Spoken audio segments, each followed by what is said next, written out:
এর মধ্যে একজন হচ্ছে এজাহারভুক্ত আসামি, তাকে আমরা গ্রেফতার করেছি। এখন আমরা আসলে সবকিছুতে তদন্তর বিষয়, আমরা তাদেরকে জিজ্ঞাসাবাদ করব। প্লাস হচ্ছে আমরা এখানে যত আশেপাশের সিসিটিভি ফুটেজ আছে আমরা সেগুলো কালেক্ট করেছি, তো সেগুলোর একটা বিশ্লেষণ প্লাস হচ্ছে জিজ্ঞাসাবাদে আমরা যে তথ্যটা পাবো তার ভিত্তিতে আমরা আপনাদেরকে সকল ডিটেলস জানিয়ে দেবো। এর পিছনে মানে কারা জড়িত, এর পিছনে প্রাথমিক তদন্ত আপনারা কি পেয়েছেন এবং এর পিছনে কারা জড়িত ছিল? আসলে প্রাথমিক তদন্ত তো চলমান আছে, কারণ হচ্ছে প্রাথমিকভাবে আমি দুজনকে গ্রেপ্তার করেছি, যার মধ্যে একজন এজাহারভুক্ত। তো আমাদের এই জিজ্ঞাসাবাদ তাদের শেষ হবে, প্লাস হচ্ছে আমরা আরও কিছু ঘটনা তদন্ত করে দেখব। প্লাস হচ্ছে আমাদের সম্মানিত ডিসি মহোদয় স্যার মাসুদ স্যার, উনি আমাদের যে নির্দেশনা দিয়েছেন সেই অনুযায়ী আমরা কাজ করছি।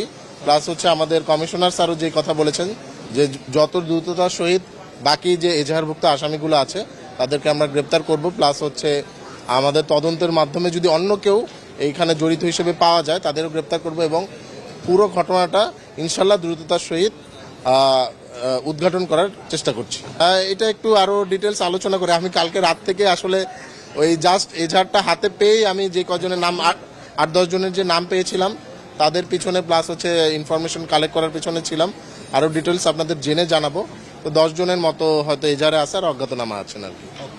এটা তো অলরেডি আমাদের এসি মহোদয় বলেছেন যে, আর তারা একেবারে সুনির্দিষ্টভাবে আমরা যদি এভাবে বলি যে আসলে তারা হচ্ছে ওরাই যারা হচ্ছে ব্যবসায়ীদেরকে সুন্দরভাবে ব্যবসা করতে যায় না, চাঁদা দাবি করে বিভিন্ন ভাবে হুমকি ধমকি দেয়, তারা ওরাই। আর আমরা মানে এই পর্যায়ে এসে তাদের নাম এখানে উল্লেখ করতে চাচ্ছি না, বিকজ অফ জিনিসটা অলরেডি তদন্তাধীন, তদন্ত চলছে। তদন্ত করার পর আরো বেশি আমরা ফ্ল্যাশ করবো এবং সাংবাদিক সম্মেলনে সেটা আমরা আপনাদেরকে জানাবো।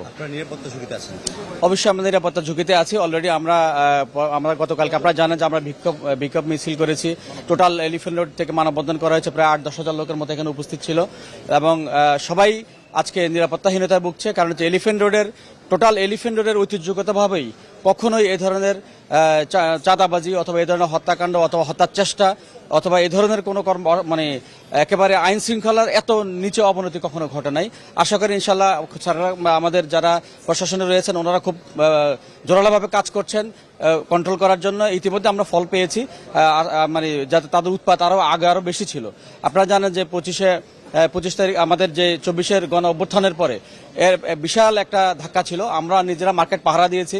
ওই তখন থেকেও প্রশাসন একটু দুর্বল ছিল, বাট প্রশাসন আস্তে আস্তে যেহেতু একটু সবল হচ্ছে এবং আমাদের পাশে দাঁড়াচ্ছে, ব্যবসায়ীরাও আমাদের পাশে দাঁড়িয়েছে। আমরা লাঠি নিয়ে মার্কেট পাহারা দিয়েছি। এটা বলি, ভয়টা হলো আমরা যখন ব্যবসায়ীরা বাসায় এখান থেকে যাই তখন আমাকে পুরো প্রশাসনিক কোনো প্রোটেকশন আমাদের নেই, আমাকে নিজেরটা নিজে যেতে হয়। তো আমাকে যদি গত 2 দিন আগে যে ঘটনা ঘটেছে আপনারা প্রত্যক্ষ করেছে, সারা দেশ ভেবে এটা ভাইরাল হয়েছে জিনিসটা, যে আসলে এই যে আমাদের নিরাপত্তাটা কোথায়? সন্ত্রাসী চাঁদাবাজির কাছে আমরা জিম্মি থাকবো না।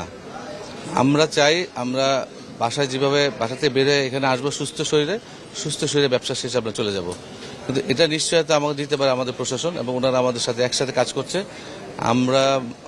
আমি তো এলিফ্যান্ট কম্পিউটার ব্যবসায়ী মালিক সমিতির সভাপতি, এবং এই মার্কেটের আমি সিনিয়র যুগ্ম কনভেনার। তো আমি যতদিন এই মার্কেটে আছি 4 মাস হলো, 4 মাসের ভিতরে একটা টাকাও কাউকে দিতে হয়নি, বাট তাদের সাথে যুদ্ধ করতে হয়েছে আমার। লাস্টে যে ফলটা দিয়েছে এটা আপনারা দেখেছেন। আপনার উপরে এই হামলাটা কি আসলে মার্কেট কেন্দ্রিক কোনো দ্বন্দ্ব নাকি অন্য কিছু? মার্কেট কেন্দ্রিক দ্বন্দ্ব তো অবশ্যই। এটার বাইরে কেন আমাকে, তাহলে আমি অন্য জায়গায় আমাকে এটা করতে পারি, এখানে কেন? এটা মার্কেট কেন্দ্রিক একটা দ্বন্দ্ব।